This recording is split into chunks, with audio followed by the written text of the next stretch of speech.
بسم الله الرحمن الرحيم تبارك الذي بيده الملك وهو على كل شيء قدير الذي خلق الموت والحياة ليبلوكم أيكم أحسن عملا وهو العزيز الغفور الذي خلق 7 سماوات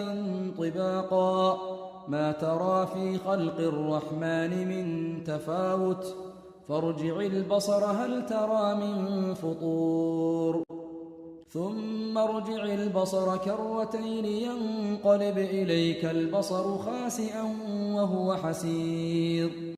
ولقد زينا السماء الدنيا بمصابيح وجعلناها رجوما للشياطين وأعتدنا لهم عذاب السعير وللذين كفروا بربهم عذاب جهنم وبئس المصير إذا ألقوا فيها سمعوا لها شهيقا وهي تفور تكاد تميز من الغيظ كلما ألقي فيها فوج سألهم خزنتها ألم يأتكم نذير قالوا بلى قد جاءنا نذير فكذبنا وقلنا ما نزل الله من شيء إن أنتم إلا في ضلال كبير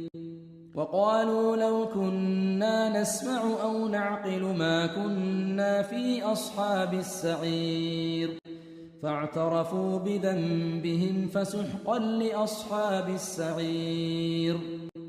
إن الذين يخشون ربهم بالغيب لهم مغفرة وأجر كبير وأسروا قولكم أو اجهروا به إنه عليم بذات الصدور ألا يعلم من خلق وهو اللطيف الخبير هو الذي جعل لكم الأرض ذلولا فامشوا في مناكبها وكلوا من رزقه وإليه النشور أأمنتم من في السماء أن يخسف بكم الأرض فإذا هي تمور أم أمنتم من في السماء أن يرسل عليكم حاصبا فستعلمون كيف نذير ولقد كذب الذين من قبلهم فكيف كان نكير